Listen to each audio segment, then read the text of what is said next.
தேசத்தின் குரல் நேயர்களுக்கு வணக்கம். இன்று நம்முடன் இணைந்திருக்கும் சிறப்பு விருந்தினர் அரசியல் விமர்சகர் வில்லவன் ராமதாஸ் அவர்கள். வாங்க அவரோட பேசலாம். வணக்கம் சார். வணக்கம். இன்னைக்கு தமிழ்நாட்டையே பெரிய அளவில் பேசு பொருளாகி இருக்க ஒரு விஷயம் கோவை இந்துஸ்தான் கல்லூரி மாணவரோட மரணம்.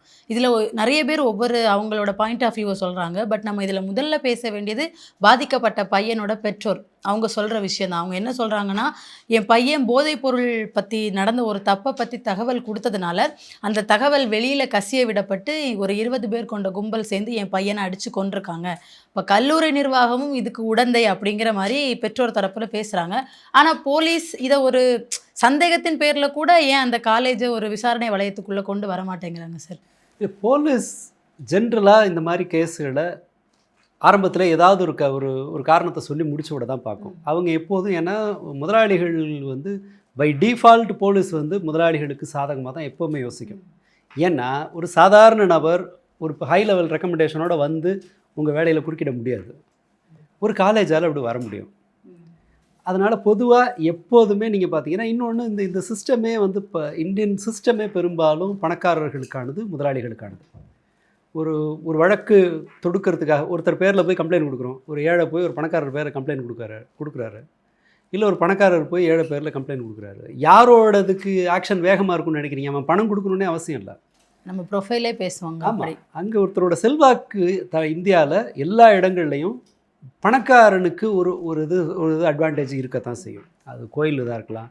ஈவன் பணக்காரர்கள் செலவே செய்ய வேண்டாம். முதலாளிங்க சில இதில் செலவு செய்யணுன்னே அவசியம் இல்லை. ஏன்னா நாளைக்கு அவனால் எனக்கு ஏதாவது சகாயம் நடக்கணுங்கிறதுனாலே கூட பலர் அவங்களுக்கு ஒத்துழைப்பாங்க. இது வந்து ஜென்ரலாக இருக்கிற நம்முடைய அரசு நிர்வாகத்தில் இருக்கிற ஒரு ப்ராக்டிஸ். அதோட பார்த்தோன்னா இவங்க அந்த சைடு தான் இன்க்ளைண்டாக இருப்பாங்க. ஒரு காலேஜுக்கு எதிராக ஒரு போலீஸ்காரர் இருந்தால் தான் நம்ம கொஞ்சம் யோசிக்கணும். உண்டு. ரெண்டாவது, கோயம்புத்தூர் வட்டாரங்கள்ல எல்லாம் வழக்கமாகவே கவனிப்பாங்க. போலீஸுக்கு வந்து தீபாவளி பொங்கலுக்கு அந்த மாதிரி கிஃப்ட் கொடுக்குறதோ அல்லது ஏதாவது விசாரணைக்குன்னு வரும்போது கொடுக்குறதோ போலீஸ்க்குன்னு மட்டும் இல்லை.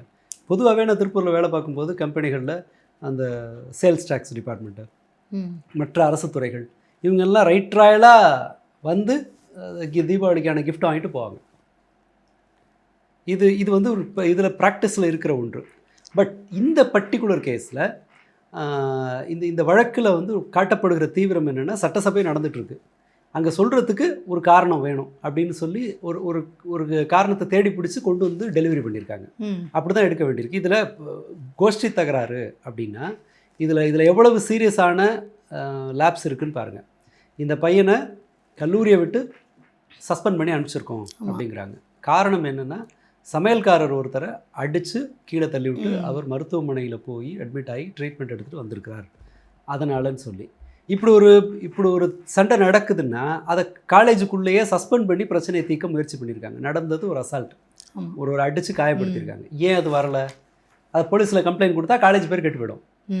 அன்றைக்கே அந்த பிரச்சனை வந்து போலீஸ் லெவலுக்கு போய் ஒரு எச்சரிக்கை நடந்திருக்குன்னா இவங்க ஓரளவு அதை இந்த பசங்க தன்னை மாற்றிக்கிறதுக்கான வாய்ப்பு இருந்திருக்கும். அது ஒன்று விட்டாங்களா?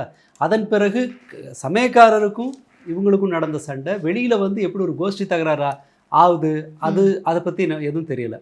அதை விட ரொம்ப முக்கியமான இது என்னென்னா, தோல்வி அரசு எங்கே தோக்குதுன்னா, பசங்க இவரை வண்டியில் வச்சு தூக்கிட்டு போய் 20 பேர் ஒரு கிரவுண்டில் வச்சு அடிச்சிருக்காங்க. அடித்து கொண்டு வந்து ரூமில் விட்டுருக்காங்க. ரூமில் இருந்து ஹாஸ்பிட்டல் கூப்பிட்டு போய் தான் அவர் அங்கே இறக்குறார் பையன்.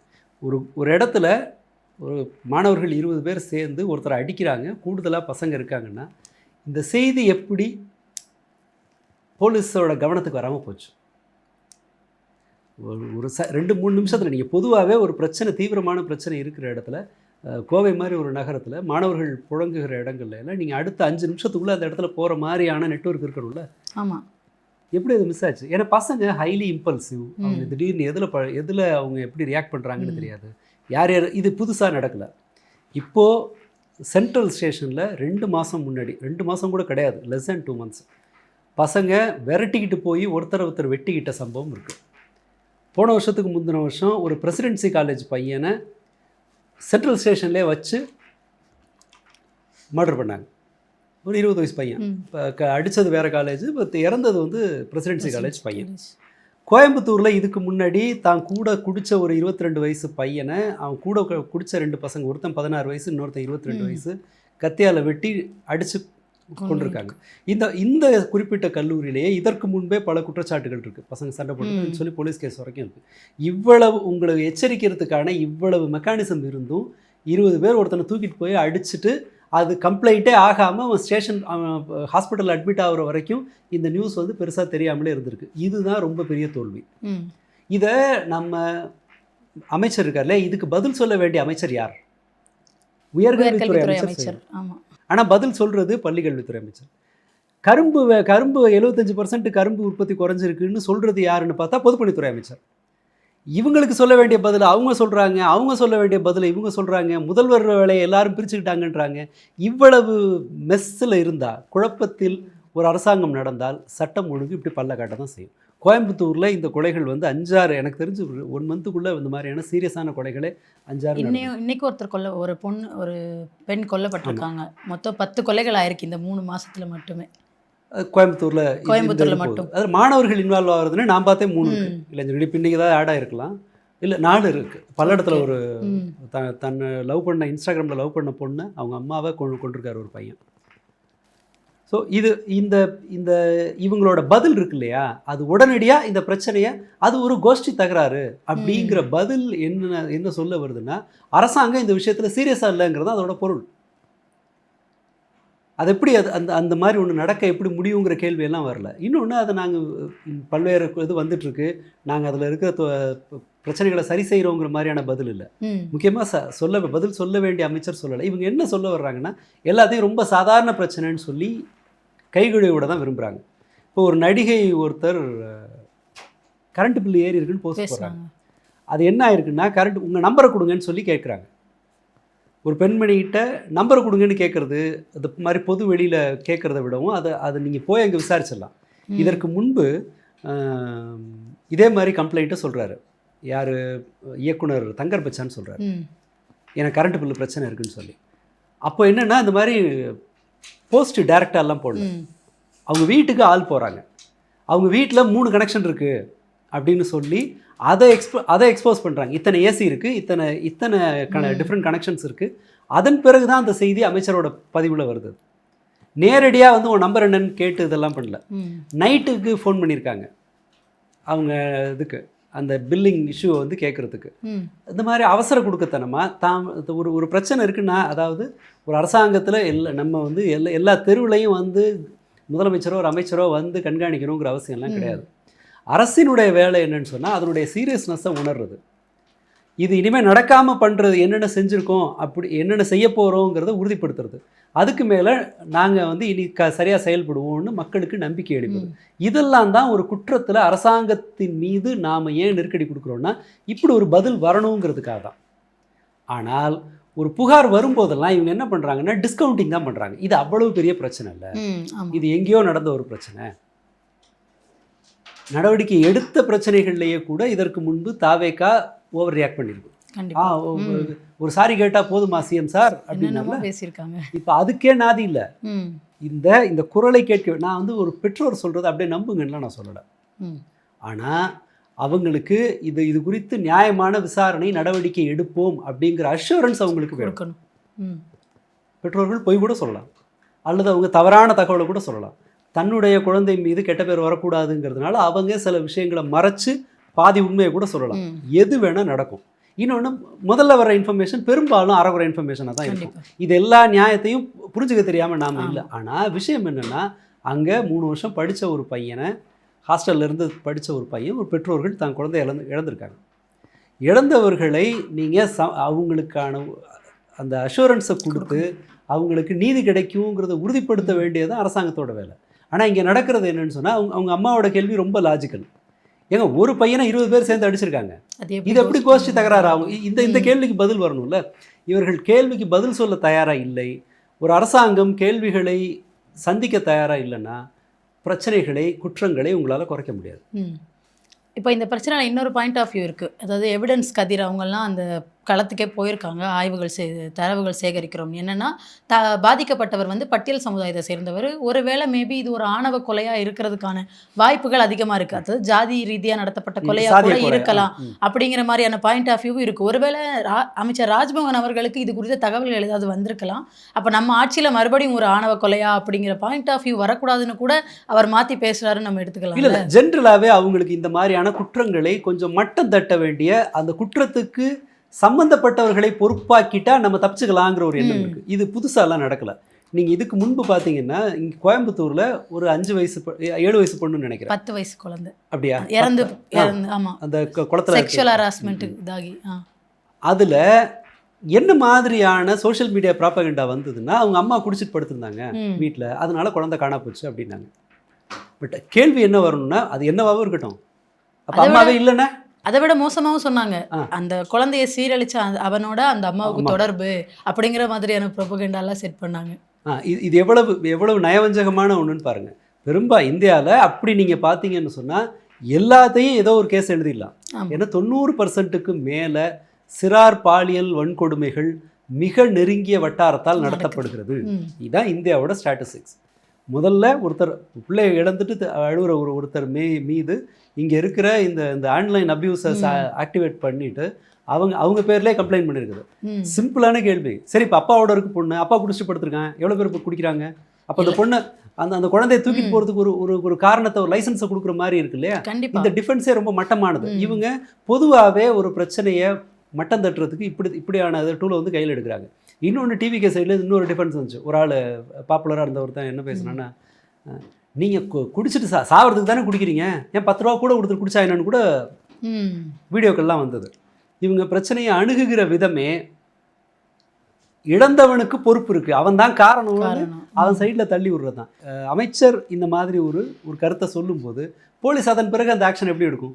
இப்போ கவர்மெண்ட்டு அஃபிஷியலாக இது ஒரு கோஷ்டி தகராறு அப்படின்னு டிக்ளேர் பண்ணிட்டாங்க. இப்போ டிக்ளேர் பண்ணிட்டா இப்போ போலீஸோட நிலைமை என்ன? அவங்க அதை நியாயப்படுத்தி ஆகணும். கண்டிப்பாக வேற உண்மை இருக்கா நம்ம எப்படி தேடுவாங்க? கவர்மெண்ட் டிக்ளேர் பண்ணிடுச்சு இதுதான். இப்போ இதை நோக்கி தான் இனி இன்வெஸ்டிகேஷனே போகும். அவங்களோட மற்ற பிரச்சனை இருக்கா, இதில் சாதிய முரண்பாடுகள் ஏதாவது இருக்கா? கட்டாயமாக வாய்ப்பு இருக்குது.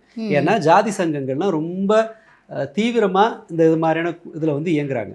எல்லா மாணவர்கள்ட்டையும் இயங்குறாங்க. அதுவும் கோவை வட்டாரத்தில் அது ரொம்ப அதிகம். தென் தமிழ்நாட்டிலையும் அதிகம், கோவை வட்டாரத்துலையும் அதிகம். உள்ளுக்குள்ளே அந்த கேங் சேர்க்கறதெல்லாம் இருக்கும். இந்த குரு பூஜை கொண்டாடுறன்னு பசங்களை கன்சாலிடேட் பண்ணுறது, இதெல்லாம் இருக்குங்கும்போது ஈவன் அந்த போதையோட இன்ஃப்ளூயன்ஸ் இருக்கா இதையும். ஏன்னா கோயம்புத்தூரில் இந்த மாதிரியான குற்றச்சாட்டுகள் நிறைய. இப்போ இதுக்கு முன்னாடி நடந்த கொலைகள் கூட இந்த போதைப்பொருள் இன்வால்மெண்ட் இருக்குங்கிறதுங்கும்போது இந்த கண்ணோட்டத்தையே முற்றிலும் நிராகரித்து விட்டு அவங்க என்ன இந்த பணத்தை புதைக்கிற மாதிரியே இந்த கேஸையும் புதைச்சிடலான்றது தான் அவங்களோட எண்ணமாக இருக்குது. இப்படி ஒரு காரணத்தை சொல்லிட்டா பாதி பொறுப்பு இவனுக்கு வந்துடுதில்ல. ரெண்டாவது, அதை விட முக்கியம், கோஷ்டி தகராறு அப்படின்ற மாதிரி நீங்கள் அதை மலினப்படுத்துனீங்கன்னா, ஒருவேளை வேற உள்நோக்கம் இருந்து அதை வெறும் கோஷ்டி தகராறுன்னா அதுக்கு உண்டான தண்டனை தானே கொடுக்க முடியும். ஆமாம்.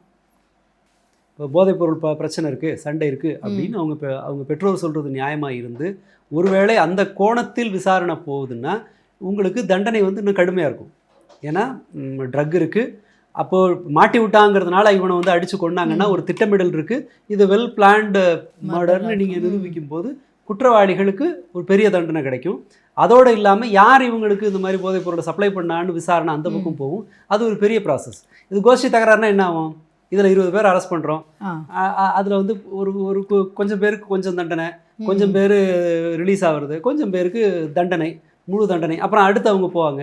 இந்த விசாரணையே என்ன ஆகுதுன்னு சொன்னால் ரொம்ப சின்ன பரப்புக்குள்ளே சுருக்கிற மாதிரி தெரியுது. இது ஆபத்தானது. நம்பிக்கை அளிக்கலை, மக்களுக்கு நம்பிக்கை அளிக்கலை, பெற்றோர்களுக்கு நம்பிக்கை அளிக்கலை. அண்டு எதிர்காலத்தில் இப்படி நடக்காதுங்கிற அஷூரன்ஸ் இங்கே இல்லை. குற்றத்தை ரொம்ப மலிவாக்குறாங்க, பாதிக்கப்பட்டவரை அதற்கு பாதி பொறுப்பாக்குறாங்க. இதெல்லாம் தான் இங்கே நடந்திருக்கிற பெரிய தப்புன்னு நினைக்கிறேன். அரசாங்கம் தன் பங்குக்கு ஒரு பிரச்சனையை எவ்வளோ ஈஸியாக நீர்த்து போக பண்ண முடியுமோ அதை பண்ணுறாங்க. இதில் ஊடகங்களோட பங்கு ரொம்ப முக்கியமாக இருக்குது. என்னென்னா, இப்போ இந்த மாணவனோட கொலையை கண்டிச்சு ஏபிவிபி மாணவர்கள் சார்பாக காலேஜ் வாசலில் போராட்டம் பண்ணுறாங்க. ஏபிவிபி மாணவர் அணிங்கிறது யாரோடது? கொள்கை ரீதியாக 1000 முரண்கள் இருந்தாலும் அவங்க வெளியே உட்காந்து இதை வந்து திசை திருப்ப பார்க்குறாங்க. இது வேறு விதமாக நடந்த கொலை அப்படின்னு போராட்டம் பண்ணுறாங்க. அதை ஒரு குறிப்பிட்ட செய்தி ஊடகம் எடுத்து பேக்ரவுண்டில் ஒரு காமெடி பிஜிஎம் போட்டு போராடுற அந்த மாணவர்களை நக்கல் அடிக்கிற மாதிரி பண்ணுறாங்க. அப்போ இந்த பிரச்சனை பெரிய விஷயம் இல்லை, ஏபிவிபிலாம் வந்திருக்குன்னா இவங்களோட உள்நோக்கம் வேறு, தாவேக்கா மேலே தப்பில்லை அப்படிங்கிற பாயிண்ட் ஆஃப் வியூவில் அந்த செய்தி சேனலும் அதை கொண்டு போக நினைக்கிறாங்களோன்னு இல்லை. தோணுது. இது கண்டிப்பாக இனிமேல் நடக்கும். அந்த நியூஸ் மேனிப்புலேஷன் அல்லது மேனுஃபேக்சர்ட் நியூஸ் இது எல்லாமே இனிமேல் ரொம்ப காமனாக தான் இருக்கும். இது பிஜேபியோட பேட்டர்ன். தமிழ்நாட்டில் அதை பெருசாக இம்ப்ளிமெண்ட் பண்ண முடியலை. 5 வருஷம் நிறைய முயற்சி பண்ணாங்க. டிவிக்கே வந்த பிறகு ஊடகங்களுக்கு ஒரு ஒரு பெரிய அட்வான்டேஜ் வந்திருக்கு. ஏன்னா அந்த என்டர்டெயின்மெண்ட் கஸ்டமர்ஸ் இருக்காங்க இல்லையா, அவங்க சீரியல் போர் அடிக்குதுன்னு சொல்லிட்டு நியூஸ் பிளாட்ஃபார்முக்கு வர்றாங்க. அவங்களுக்கு ஃபீட் பண்ணணுங்கிற பேரில் இவங்க என்ன பண்ண முடியுதுன்னா, எந்தெந்த செய்திகளுக்கு முக்கியத்துவம் கொடுக்கறதுங்கிறதுல இவங்க ஒரு பேட்டர்னே மாற்றுறாங்க. அன்னைக்கு கர்நாடகாவில் ஒரு கூட்டம் நடக்குது. அது மேகதாது அணையை உறுதியாக கட்டுறதுக்கான ஏற்பாடுகளை அவங்க செய்கிறாங்க அப்படிங்கிற செய்தி கர்நாடகாவிலிருந்து வரும்போது, தமிழ்நாட்டுக்கு தண்ணி திறக்க முடியாதுங்கிறத வரும்போது, இது பேசும்போது தமிழ்நாட்டில் என்ன செய்தி 1.5 மணி நேரம் நான் ஸ்டாப்பாக ஓடுதுன்னா, சிஎம் 102 அடி மேலே நின்றுட்டு கையை காட்டினாரு, ஒரு கிழவிங்க உட்காந்து ஒப்பாரி வச்சுச்சு அப்படிங்கிற மாதிரி ஃபேன் பேஜ் எடிட் மாதிரி. அது ஒட்டு மொத்தமாக என்ன ஆகுதுன்னா, மக்களோட கவனத்தை அந்த செயினை பிரேக் பண்ணுறதுக்கும் ஒரு செய்தி தொடர்ந்து மக்களுக்கு சொல்லப்படும் போது, இன்றைக்கி உங்கள் கவனத்துக்கு வரும், நான் இன்றைக்கி அலட்சியமாக இருப்பேன்னா நாளைக்கு என் கவனத்துக்கு வரும், நாளைக்கு இன்னொருத்தர் கவனத்துக்கு போகும், இப்படி எல்லாருக்கும் ஒரு செய்தி போய் சேரும். அப்போது 2 நாளைக்கு ஒரு தரம் சிஎம் கருப்பு கோட்டு போட்டு வந்தார், ஸ்டைலாக நடந்தார், மேலே ஏறினார், கீழே இறங்கினார், இந்த செய்தியெல்லாம் வந்து உள்ளே நீங்கள் திணிக்கும் போது ஒரு செய்தியோட தொடர்ச்சியிலேருந்து நாம் விடுபடுறோம். அதோடும் இல்லாமல் எது கவனப்படுது, கோயம்புத்தூர் அந்த கொலை சுத்தமாக ஒரே நாளில் நடக்குது. கோயம்புத்தூரில் 2 இளைஞர்கள், அது ஒரு பையன் வயசு 16, கூட குடித்த பையனை அடித்து கொன்னது 2ஆம் பட்சம். அது ஒரு உணர்ச்சி வசப்பட்டு கூட அது நடக்கலாம். ஆனால் அந்த கொலையை நெஞ்சில் சுத்தியலால் அடித்து அதை இன்ஸ்டாகிராமில் வீடியோ எடுத்து போடுறான் அந்த பையன். சீரியஸாக அன்னைக்கு அந்த செய்தி விவாதிக்கப்படணும். எனக்கு தெரிஞ்சு 2-3 நியூஸ் சேனலுக்கு மேலே அது 2வது வாட்டியெல்லாம் கேரி பண்ணலை. ஆனால் ஜனநாயகன் படத்தை 8 வயசு குழந்தை பார்த்துட்டு தனக்கு நடந்த செக்ஷுவல் அபியூஸை பற்றி சொன்னிச்சுங்கிற செய்தி, யார் அது, எங்கேருந்து அந்த நியூஸ் வந்துச்சு, எதுவுமே தெரியாது. ஒட்டு மொத்த சேனல்லையும் இந்த செய்தி வருது. அப்போ என்ன செய்கிறாங்கன்னா, உங்களுக்கு எந்த நியூஸ் வரணுங்கிறத எங்கேயோ யாரோ உட்காந்து முடிவு பண்ணுறாங்க. எந்த நியூஸை கீழே தள்ளணும், எந்த நியூஸை எல்லாருக்கும் கொண்டு போய் சேர்க்கணும்னு சொல்லிட்டு. இது கிட்டத்தட்ட பால் கொள்முதல் சப்ளை இருக்கும் இல்லையா, கிராமத்துலேருந்து பாலெல்லாம் எடுத்துகிட்டு வந்து ஒரு இடத்துல ப்ராசஸ் பண்ணி பாக்கெட் போட்டு நம்ம வீடுக்கு சப்ளை பண்ணுறாங்கல்ல, சேம் மெக்கானிசத்தை நியூஸுக்கு இப்போ பண்ணுறாங்க. உங்களுக்கு வேணுமா ப்ளூ பாலா, ப்ளூ எடுத்துக்கோ, ஆரஞ்சு பாலா, ஆரஞ்சு பாலுங்கிற மாதிரி செய்தியை வெவ்வேறு மாதிரி மாற்றி கொண்டு வந்து ஒரு மாதிரி டெய்லர் மேடு நியூஸ் மாதிரி வந்து எல்லாருக்கும் தனித்தனியாக சேருது. இது இன்னும் ஆபத்தானது. இப்போ இப்படி போச்சுன்னு வச்சுங்களேன், அப்போது எப்படி நியூஸை தர்றதுன்னு கவர்மெண்ட் கவலைப்படுதுன்னா, எப்படி குற்றத்தை கட்டுப்படுத்துறதுன்னு எங்கே அவங்க போவாங்க? உங்களால் கவனத்தை ஒரு இடத்துல தான் வைக்க முடியும். நீங்கள் நியூஸை மேனுஃபேக்சர் பண்ணிங்கன்னா க்ரைம் நடந்துக்கிட்டே இருக்கும். அடுத்த க்ரைமுக்கு இன்னொரு கதையை சொல்லுவீங்க, அங்கே வேறு ஏதாவது இது இருக்கா, வேறு ஏதாவது அதுக்குள்ளே கள்ளக்காதல் ஏதாவது இருக்கா. நேற்றே கூட சீரியஸாக பெருமளவு சோஷியல் மீடியாவில், அது மக்களுக்கும் இதுக்கு பொறுப்பு இருக்குது, அதை நம்ம இருக்கல. நேற்று அதிகம் விவாதிக்கப்பட்ட செய்தி எது, அங்கே கேரளாவில் ஒரு யூடியூபரோட ஒய்ஃபு ஓடி போயிட்டாங்க. அது என்ன, அது என்ன இப்போ பிரச்சனை? அது நம்முடைய ஒரு ஸ்மைலுக்கு கூட, ஒரு சிரிப்பு கூட தேவையில்லாதது. ஒருத்தர் தான் விரும்பின ஒருத்தரோட போயிருக்காங்க, அவ்வளோதான். நகை எடுத்துகிட்டு போனாங்கன்னா அது புருஷன் பார்க்க வேண்டிய வேலை, அது அவர் கம்ப்ளைண்ட் கொடுக்கணும். இல்லை அவங்க இப்போ பொறுப்பற்று செயல்பட்டாங்கன்னா அது அவங்க ஒரு தனிப்பட்ட குடும்பத்தோட பிரச்சனை. நேற்று சமூக ஊடகங்களில் முழுக்க ஆக்கிரமிக்குது. ஆனால் சீரியஸாக விவாதிக்க வேண்டிய கோயம்புத்தூரில் மட்டும் இந்த மாதிரியான சீரியஸ் க்ரைம்ஸ் வந்து தொடர்ந்து நடக்குதுங்கிற பிரச்சனை பின்னாடி போகுது. நேற்று நடந்தது இது. இந்த பையன் இறந்த செய்தியை பின்னாடி தள்ளிட்டு இந்த ஃபன் நியூஸ் தான் நிறைய மெஜாரிட்டி ஆக்கிரமிச்சிருந்துச்சு. இது ஒரு பெரிய டவுன்ஃபால்னு தான் நான் நினைக்கிறேன். ஒட்டுமொத்த பரப்பில், ஒரு ஊடக பரப்பிலும் சரி, பார்வையாளர்களோட பரப்பிலும் சரி, இது ரொம்ப மோசமான ஒரு வீழ்ச்சி. இது இன்னும் மேலும் மேலும் மேலும், இப்போ நீங்கள் ஒரு க்ரைமை ஒரு ஃபண்ட் மாதிரி காட்டிட்டீங்கன்னு வச்சுக்கோங்களேன், பார்க்குற ஒருத்தனுக்கு ஒரு குற்றம் செய்யக்கூடாதுங்கிற எண்ணம் வராது. அது ரொம்ப இயல்பாச்சுன்னா அதை நம்ம தடுக்க முடியாது. இது கொஞ்சம் டீட்டெயிலாக பேச வேண்டியது, அதுக்குள்ளே போக வேணாம். பட் நம்ம குற்றத்தை வந்து இப்படி எல்லாம் போட்டு மலினப்படுத்தக்கூடாது. ஒரு சென்சிட்டிவான விஷயத்தில் நடக்கிற போராட்டத்தை இவங்க காட்டுறாங்கன்னா, இவங்க நியூஸை என்ன மாதிரி பார்க்குறதுக்கு பழகிட்டு இருக்காங்கங்கிறது தெரியும். இது இதோட நிற்காது, இது தொடர்ந்து இதே மாதிரி நடக்கும். ஸோ ஒரு வேர்ஸ்ட் எதிர்காலத்தை நோக்கி நாம் நகர்ந்துட்டு இருக்கோங்கிறத இந்த குறிப்பிட்ட சம்பவம் நடந்த விதம், அதை கல்லூரி கையாண்ட விதம், அதை போலீஸ் கையாளுகிற விதம், அரசு அதை இன்டர்பிரட் பண்ணுற விதம், இது அவ்வளவையும் பார்த்தீங்கன்னா நாம் ஒரு ஒர்ஸ்ட் டைரக்ஷனில் போயிட்டுருக்கோங்கிறது தெரியும். ஒட்டுமொத்தமா அரசாங்கம், ஊடகம், அப்புறம் அந்த கல்லூரி நிர்வாகம் எல்லாம் சேர்ந்து ஒரு மிகப்பெரிய பிரச்சனைய நீர்த்து போக பண்ணிட்டு இருக்காங்க. இனி நீர்த்து போகல. அத மறைக்க பண்றாங்க. பட் ஆ ஆ அப்படி ஒரு அந்த பிரச்சனை பெரிய விஷயம் இல்ல. அது ரைட். தனிப்பட்ட நபருக்கான பிரச்சனைங்கிற மாரி அரசாங்கம் கை கழுவுறாங்க. பொறுத்திருந்து பார்ப்போம் என்ன மாதிரியான முடிவுகள போலீஸ் எடுக்குறாங்க. ஏன்னா குடும்பத்துக்கு ப்ராமிஸ் பண்ணியிருக்கிறதா ஒரு நியூஸ் வருது. அதாவது அதிகாரப்பூர்வமா சொல்லியிருக்காங்க. நாங்க விசாரணை பண்ணிட்டு இருக்கோம். என்னன்னு உங்களுக்கு சொல்றோம்னு ஒரு நம்பிக்கை குடுத்திருக்கிறதாவும் செய்திகள் வருது. ஸோ என்ன மாரியான நடவடிக்கைகள் எடுக்குறாங்கன்னு பொறுத்திருந்து பார்ப்போம். உங்க நேரத்துக்கும், கருத்துக்கும் ரொம்ப நன்றி நன்றி. தோழர்.